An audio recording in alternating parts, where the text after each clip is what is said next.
¿Podrías decirme si la persona que ejerce un cargo político, ¿ok? Por ejemplo, yo, ¿ok? Por ejemplo, yo, si ejerzo un cargo político, un cargo público, perdón, un cargo público, y yo soy un político corrupto, yo como político corrupto, ¿he nacido o me hago político corrupto? Es decir, ¿nace o se hace? Bueno, esa es una de esas preguntas clásicas, ¿no? La verdad es que nadie nace siendo corrupto. Es más bien un tema de contexto, de lecciones personales, de lo que la persona va aprendiendo y de las tentaciones que enfrenta el camino. Así que definitivamente se hace más que nacer. Estoy totalmente de acuerdo contigo. En realidad, la falta de educación de las personas hacen que se conviertan en algo y a partir de allí aprendan de lo que en este caso se debe de aprender, pero no necesariamente ejecutar. Vuelvo y recaigo en el tema de, en caso de emergencia, rompo el vidrio. Y ahí para ello está la herramienta de la corrupción. ¿Ok? Ahora, la política podría llegar a tomarse o considerarse como el arte de negociar o de manipular a la sociedad. La política a veces se ve como un juego de negociación y otras veces la gente siente que se vuelve un arte de manipular percepciones. Así que ahí es donde está la línea fina entre liderar y simplemente mover ágiles. En este caso, me gustaría que expandas, como vuelvo y repito, más tu horizonte de explicación para que las personas estén más claras en cuanto a lo que estamos hablando. Claro que sí, Max. Me encanta que quieras que amplíe un poco más el panorama. Mira, en resumidas cuentas, lo que estamos diciendo es que es súper útil entender cómo la política se mueve en esa línea de negociación y percepción. Y ahora que lo tengo claro, Max, podemos seguir profundizando por ahí y darle un poquito más de claridad al tema. Me gustaría que hablemos con respecto al tema ese, pues, el arte de negociar o de manipular con el uso de la política. Perfecto, Max. Vamos a entrar entonces de lleno a ese tema. Hablemos de cómo la política en cierto modo se vuelve un arte de negociar o manipular. Es decir, cómo los líderes usan ciertas estrategias para mover opiniones, llegar a acuerdos y también para influir en la sociedad. Así que vamos a desglosarlo paso a paso. Considero que es totalmente necesario y es el arte, la política para mí es el arte tanto de un buen negociador, o sea, un buen negociante, una persona que sabe negociar, una persona que sabe manipular, pero manipular para poder encontrar un beneficio en común y no solamente para sí mismo o para sí misma, sino para un colectivo en general. Aunque la otra persona, aunque la otra persona o el otro grupo de personas no necesariamente se deba de ver afectado, sino también se deba de ver beneficiado. Es decir, una manipulación que beneficia a todos y que no solamente corrompe o fractura las relaciones que existan entre países o entre personas incluso. Exactamente, Max. Estás planteando algo bien interesante, que es esa diferencia entre manipulación para un provecho egoísta y una negociación que beneficie a todos. En ese sentido, la política puede verse como esa herramienta que, bien llevada, permite encontrar un equilibrio donde todos salgan ganando. Así que sí, vamos por ahí, entendiendo que esto es un arte de balancear intereses y buscar beneficios compartidos.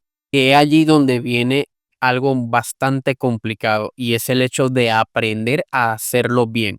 Porque muchas veces las personas que se dedican a estas ramas o hemos tenido en nuestro trascender de la vida personas que se dedican a la política, porque la carrera política es un arte muy bonito. O sea, la carrera política es de liderizar a las personas y que las personas te vean como su líder que soluciona. Y eso es muy bonito. Pero también la parte no tan bonita es el hecho de aprender que no te debes de dejar manipular, no te debes de dejar siempre hacer negocios que te perjudiquen a ti en su mayoría, sino también defenderte. Y para mí en este caso no tanto es el atacar, atacar, atacar con propuestas, sino en este caso para mí, y es allí donde a mí me gusta jugar, para mí el mejor ataque es la defensa. ¿Ok? Para mí el mejor ataque es la defensa, porque las personas que en este caso buscan beneficiarse son las que primero atacan, pero tienen una coartada muy débil, ¿ok? Y te lo hablo por conocimiento del tema porque me he topado con varias personas que dicen ser o dice, yo tengo 15, 20, 30 años en la política, pero tienen una educación por el suelo, ¿ok? Y de hecho, he llegado a tener diferencias de palabras que simplemente yo me retiro de ese tipo de personas porque me manchan, ¿me explico? Y bueno, desafortunadamente, bueno, desafortunadamente no, exitosamente me he dado cuenta que nunca con ese tipo de personas se llega a nada y menos mal me alejé de ellos, porque siempre son de atacar, pero con una coartada muy débil, o sea, no se saben defender. Y es allí donde yo en lo personal no soy de atacar, yo soy es de tener una defensa muy sólida y eso hace que mi mejor ataque sea la defensa. Exactamente, Max. Y suena como una filosofía muy interesante, convertir la defensa en tu mejor ataque. Eso te permite mantenerte firme y no caer en esos juegos de manipulación de otros, simplemente porque no te dejas llevar por la misma dinámica. Así que es una forma muy sólida de enfrentarla. Sí, de verdad que me parece bastante buena y me ha funcionado.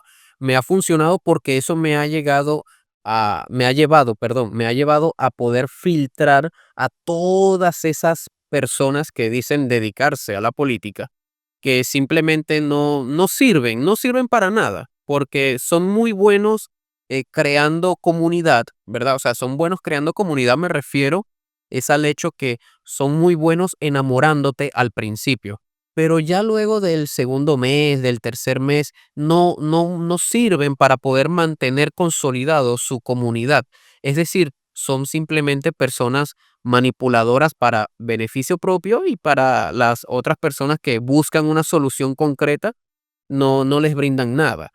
Y es allí donde viene el tema, que son personas muy buenas atacando con enamorando o con manipulación, pero con una coartada o con algo para ofrecer nulo o simplemente muy poco. Exacto, Max. Ahí es donde está la cuestión. Son personas que pueden ser muy hábiles para enamorar o manipular de entrada, pero al final no tienen realmente nada sólido que ofrecer. Y ahí es donde uno tiene que estar atento y mantener esa defensa, como decías, para no dejarse llevar por promesas vacías. Es así, es así. Ahora, con respecto a quién es más culpable, esta pregunta está bastante fuerte, pero muy buena también, ¿ok? Y lo digo fuerte a nivel emocional. Y es la siguiente. ¿Quién es más culpable? ¿El que roba o el que vota por el que roba sabiendo que roba? Uf, esa sí que es una pregunta de eso, Max, y entiendo el nivel emocional detrás de ella. Es un dilema ético muy interesante, porque realmente pone en tela de juicio la responsabilidad tanto de quien comete el acto como de quien no permite con su voto su apoyo. Así que sí, es una reflexión muy válida y que da para pensar bastante. Da para pensar, pero muy poco. O sea, muy poco en el sentido porque ya lo había explicado anteriormente en cuanto a la subjetividad o a la conveniencia de que si algo es bien o mal con respecto a, a las decisiones de una determinada persona. Me explico. Y ya hablándolo a nivel de política, a nivel de religión, a nivel de, bueno, en este caso, líderes religiosos, líderes políticos, líderes empresariales, sindicatos, etcétera. Sin duda, Max. Y es que al final, cuando hablamos de líderes, ya sean políticos, religiosos, empresariales o sindicales, siempre entramos en ese terreno de subjetividad y conveniencia. Lo que para unos está bien, para otros no tanto, y al final son esas decisiones y esos puntos de vista los que definen cómo se percibe la responsabilidad. Así que sí, es un tema que siempre da para pensar y para debatir. ¿Te gustaría profundizar o brindar alguna otra perspectiva en cuanto a este punto de vista? Claro, Max, me encantaría. Siempre podemos darle otra vuelta a estas perspectivas y ver qué más sale de esta discusión. Perfecto, adelante. Pues vamos allá, Max. La verdad, lo interesante de este tipo de temas es que nos permiten explorar muchos matices y realmente cuestionar las motivaciones de las personas. Así que vamos a sumergirnos un poco más en ella. Bueno, te estaba diciendo que amplíes como tal un poco más de lo que quieras decir, pero bueno, voy a comenzar yo. Y es en este caso el tema de tu poder votar. Y hay una persona, yo conozco una persona que ella me dijo que no hay, en la vida no hay em, amistades permanentes, sino intereses permanentes. Y entonces es allí donde viene la madurez de nosotras las personas de poder concretar ciertos acuerdos políticos que nos beneficien a ambos, pero sabiendo que muchas veces cualquiera de ambas partes va como que a buscar más hacia su lado, o coloquialmente hablando, van a tirar más hacia su lado que directamente hacia la otra parte. Exactamente. Y ahí es donde entra en juego esa madurez y esa negociación política, ¿no? Siempre se trata de buscar un equilibrio, porque cada parte va a jalar un poco para su lado. Así que es natural que al final estemos navegando en esa tensión de intereses para llegar a acuerdos que realmente funcionen para ambos lados. ¿Consideras que eso podría llegar a ser por ego, por sobreestimar la medida o la capacidad de negociar de la otra persona, o porque simplemente la codicia a querer más o el miedo a perderlo todo? Yo diría que seguramente es una mezcla de todo eso, Max. A veces es un tema de ego, de sentirse muy seguro en la propia capacidad de negociación, y otras veces es simplemente la naturaleza humana de querer asegurar lo propio, de estar miedo a perder lo que se tiene.